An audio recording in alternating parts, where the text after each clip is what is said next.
Nu tā par to gaismas un citu elektroierīču izslēgšanu mēs tad arī turpinājumā. Tātad rīt 8:30 tas brīdis būs klāt. Ko mēs no tā iegūsim? Finansiāli, ekoloģiski, savās domās un visām citām jautājumiem mēs šorīt no rīta sarunājamies ar vienu citu kā ar pandu. Labrīt! Man godīgi sakot, tas bija nenormāls pārsteigums, jo man kolēģi saka, piesaka pandu. Kāda panda? Tas ir Uģis Rotbergs.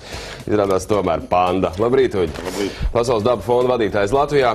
Nu redz, es jau pieminēju, Kursas laiks ir atbalstījis šo akciju, un patiesībā tas atbalsts jums ir milzīgs šajā gadā, jo visi par to runā, un runā arī cilvēku uz ielām, ka varbūt to stundu tiešām.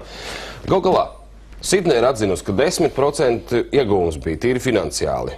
Labi, mēs te skaitām tonnas oglekļa, cik tur mašīnas uz brīdi apstājās, kāds tas viss kopējs ieguvums. Bet es pieļauju, ka daudz saka, tā tāda ākstīšanās mazliet ir. Pusdeņos vēl panorāmas sākās, kā tas tagad tā? Jā. Kritiķi ir daudz, bet šis nekādā veidā nav elektrības taupīšanas projekts, jo ja mēs katru dienu, visu gadu, 1 stundu izslēgtu enerģiju, ar to jau mēs tāpat nebūtu atrisinājuši savas globālās problēmas.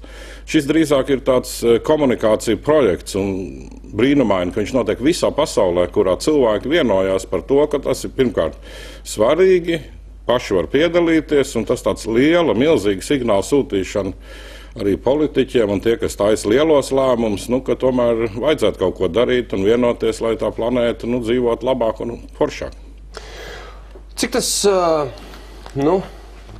manuprāt, ir tā, ka tu to stundu tagad izslēdz tās ierīces, kas varbūt tev nav vajadzīgs, panorāmā atstājam, labi, sarunājuši, un svecīt, jā? Ir tā, ka tu aizdomājies, ka tu bez daudzām lietām var brīnišķīgi iztikt.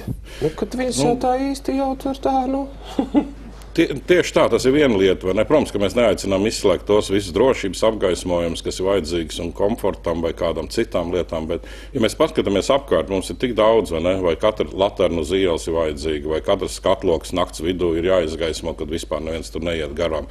Vai datoru birojos vajadzīgi kaut vai gaidīšanas režīmā. Jā. Viņi visi patēra enerģiju, un īstenībā viņi patēra ne tik daudz enerģiju kā mūsu pašu naudu. Otra lieta, ka cilvēkiem šajā dienā ir iespēja izveidot pašiem sev jaunu pieredzi. Viņi var aiziet ar draugiem, pasēdēt vai monopolu sveču gaismā uzspēlēt, vai kā Rīgas kafejnīcās akustiskie koncerti, arī sveču gaismā. Un tas ir pilnīgi cits pieredze. Var iziet ar draugiem ārā un ar binoklu paskatīties zvaigznēs, ko vispār varbūt ir aizmirsuši paskatīties. Pilsētā varbūt grūtāk, tā ir pārāk izgaismota parasti, un izmantot šo brīdi, ja ir tumšāks. Tā kā tās lietas ir ārkārtīgi daudz, man jau padomāt, ko pats tu vari darīt. Jā. Galā tiem visiem skeptiķiem, viņi ziniet, kā saka, iebāziet mums mutē skaitļus. Galā, ko tas ekonomiski, tīri par naudām runājot, un tīri par tiem oglekļa kilogramiem, ko mēs izsviežam, lai mēs tad tā saprotam. Ir tad mums tur jēga tai stundai pievērsties vai nav? Jā, es jau vēlreiz teicu, ka pati stunda ir tieši tāda komunikācija vai sabiedriska akcija, lai par šo lietu arvien vairāk runātu. Un ja šogad ir, ja pagājušajā gadā bija 80 valstis un šogad 100 valstis pasaulē, tas nozīmē, ka šī problēma saviļņo un aizskar cilvēkus ne tikai bagātajā vai trūcīgajā vai, teiksim, rietumu vai austrumu pasaulē, tā visā pasaulē un līdzīgi arī Latvijā.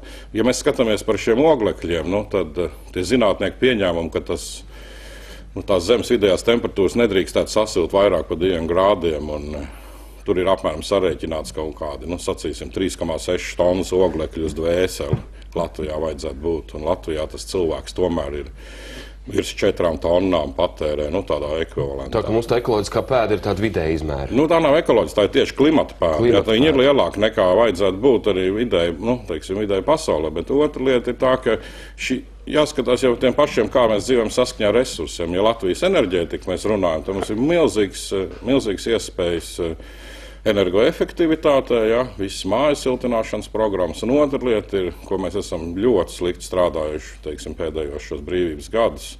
Visu laiku ir veidot alternatīvās enerģijas attīstību valstī, varbūt.